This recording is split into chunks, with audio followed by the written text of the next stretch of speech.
Wanadhani ya bongo lala. Tumejamu sijifanye uja notice. Wanadhani ya bongo lala. Tumejamu sijifanye uja notice. Wambie punde imechoka sana. Tumejamu sijifanye uja notice. Wambie punde imechoka sana. Tumejamu sijifanye uja notice. Get ready, get ready, get ready, get ready, get ready, get ready, get ready. The euro is the highest currency in the world, the second largest retained currency in the world, following the dollar.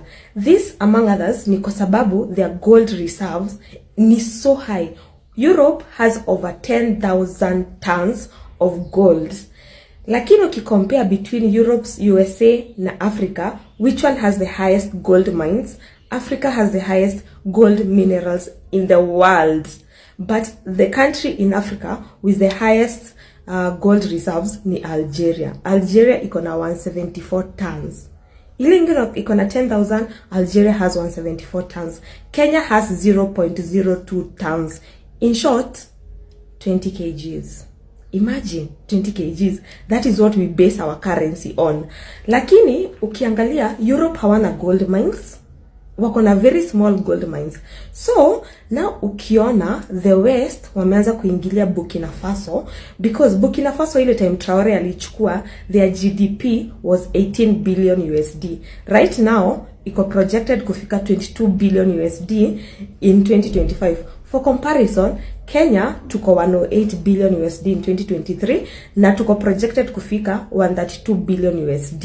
Munaona vile wako nyuma Burkina Faso, like they have been living in colonization since sijui lini, because the economy iko down. Ukiweza angalia vlogs on YouTube za watu wenye wanaenda kuvisit Burkina Faso right now, unaezona ndio wanatengeneza basic infrastructure like roads. Hadi capital city yao haina roads.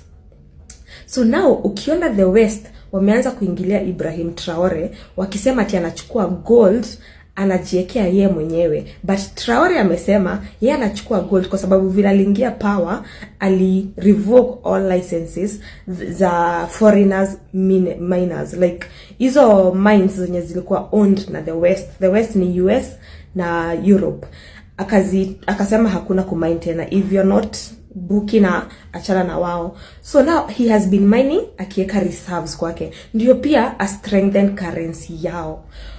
Now wameanza kumwingilia, wanasema ati he is taking the gold anajiekea yeye mwenyewe, in short laying ground to take him out, ndio wakwe na nini. Na huyo Langley, the head of Africom, akasema ati akaulizwa na senators, why would we care about Africa? Akasema Africa is at the forefront of our security, of our kukua strong. In short, minerals zetu ndizo zinafanya country yao ikuwe the highest, yani ikuwe uko top notch. Lakini sisi tuko wapi? Down. So mkiona wakifanya such things ni kwa sababu wanataka ku still do neo-colonization. Remember, in the late 1800s, early 1900s, like 1890s to 1900s, like 1910, up in between, there was a scramble for Africa. Scramble for Africa, ni walikuja, wakaona, wow, this continent has untapped, limitless potential. So they came, wanasema Kenya ni yangu, Uganda ni yangu, Algeria ni yangu, South Africa ni yangu. Remember British ndio walikuwa na the highest, walikuwa na the majority, ndio wakaform conference. Ile conference inaambia British, hapana, hauwezi nyakua Afrika yote, achia wengine sisi, achia France some, achia Germany some. So now there's another scramble for Africa. US wana accuse Russia of trying to invade Africa kwa sababu wanajua mwenye atanyakua Africa ni atakuwa the richest in the world. Kwa sababu hapo ndio utakuja ufanye vitu zako, uchukue minerals, ufanye nini. So guys, unless we save ourselves, because our leaders are not going to save ourselves, tutaishi kuwa wapi? In colonization. So mimi ninaweza sema Ibrahim Traore is being targeted because he's woke and try to liberate his country and develop his country. Anyway, these people assume we don't have cultures, they assume we don't have our way of living, wanataka tu kuimpose zao. Anyway, stay woke. If you wanted to stop Africa from becoming a superpower, you wouldn't have to invent a new strategy. The blueprint has already been written, tested, and perfected over centuries. You'd start by making sure Africa never unites. The easiest way to do that is by keeping people divided along ethnic, tribal, and religious lines. If they ever start working together, remind them of past grievances. Stoke old wounds. Fund separatist movements. Keep border disputes unresolved. Make sure every time they take one step forward, they take 2 steps back because they're too busy fighting each other.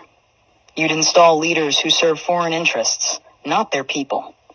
Find the most corrupt, the most easily manipulated, the ones who crave wealth and status more than progress. Offer them power in exchange for loyalty. If a leader rises who actually cares about Africa, get rid of them. Assassinate them if necessary. But if that's too messy, just destabilize their government and back a coup. If they talk about nationalizing resources, make an example out of them. If they try to unite Africa, take them out before the idea spreads. You'd keep Africa economically weak by making sure it never industrializes. Let them export raw materials, but never process them themselves. Control the mines, the oil fields, the rare earth minerals. Keep them selling cheap and buying expensive. If a country tries to break free and build its own industries, sabotage it. Place sanctions, destabilize its currency, fund local opposition, crash its economy. If that doesn't work, orchestrate a civil war. People can't build when they're too busy trying to survive. You'd make sure their education system produces workers, not innovators. Teach them history that glorifies their oppressors. Make them think their cultures are primitive. Their ancestors were savages. Their future depends on foreign approval. Train them to memorize, not to think critically. Keep their best and brightest looking overseas for opportunities. Make them dream of escaping Africa rather than fixing it. Offer scholarships that take their top minds to the West and never encourage them to return. Let the continent keep training doctors and engineers only for them to go enrich other nations. You'd control their narratives. Own their media. Control their stories. Dictate their image to the world. Make them believe they are corrupt, hopeless, eternally in crisis. Flood their screens with poverty porn and war zones. Show them charity ads that make them believe they are helpless without foreign aid. Downplay their successes. Twist their victories into isolated incidents. If an African country develops a groundbreaking innovation, credit a foreign investor. If an African leader implements a successful policy, frame it as an anomaly rather than proof of competence. You'd make sure they remain dependent. Drown them in debt. Offer loans with impossible conditions. Force them to privatize everything so foreign corporations own their water, their electricity, their land. When they struggle, give them just enough aid to keep them alive, but never enough to make them self-sufficient. Use charities to create a culture of reliance rather than resilience. Make them think foreign intervention is necessary, that they can't solve their own problems, that they always need help from the outside. You'd suppress their military strength. Keep their armies weak, their defense industries non-existent. Sell them weapons to fight each other, but never let them develop high-tech military technology. If a country tries to build a strong defense system, accuse them of being a threat to stability. Make sure they always need foreign peacekeepers, foreign military bases, foreign advisors controlling their security. Keep them vulnerable to invasion, coups, and foreign interference. The formula is simple. Divide, corrupt, exploit, miseducate, control. Keep them fighting each other. Keep them looking outside for solutions. Keep them poor, dependent, insecure. Make sure every attempt to break free is met with resistance so strong that the next generation thinks twice before trying again. This isn't a theory. It's history. The real question isn't how to stop Africa from becoming a superpower. It's how Africa can break the cycle despite every effort to keep it down.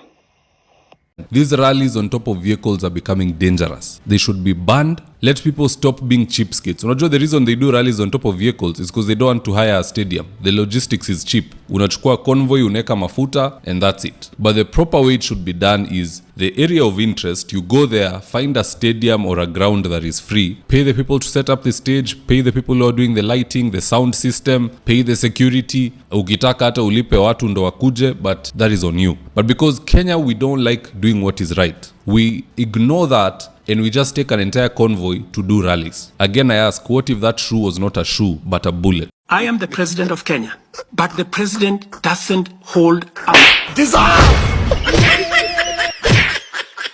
Finish him.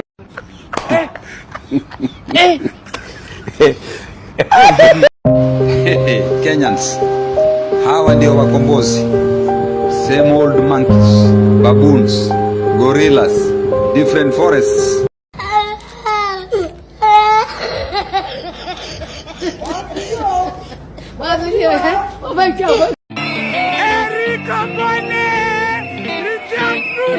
Barua toka Jaramogi na Kenyatta wanauliza kama Kenya na vitu zina happen in country ikifika 2027 na uko 18 plus tukupate bila kura. Ai, utatuambia unaishi wapi? Utatuambia unataka nani apeleke Ruto nyumbani?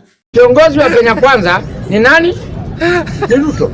Kwa hivyo shetani katika hii Kenya ni nani? Ni Ruto.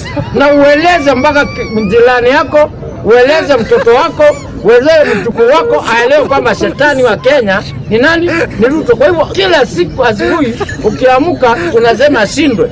Huyu Ruto mumwambie tumechoka naye. Kama inatakana tubadilishe katiba ni kupunguza miaka ya Ruto, sio kuongeza atifike 7. We cannot wait to get an opportunity kutuma huu mtu nyumbani kwa sababu kazi imemshinda. Ruto tunataka kwanza kupunguza term yake. Kama ingewezekana hii mwaka ingeisha kama huyu mtu amekaa kwa kiti. Aende nyumbani, kazi imemshinda. You like me, why them a fight me?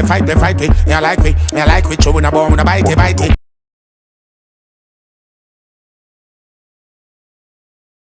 We don't trust them, even if we bust them. We don't trust them, stay far, not touch them. We don't trust them, hope their man not sub them. Informer, me say you must them.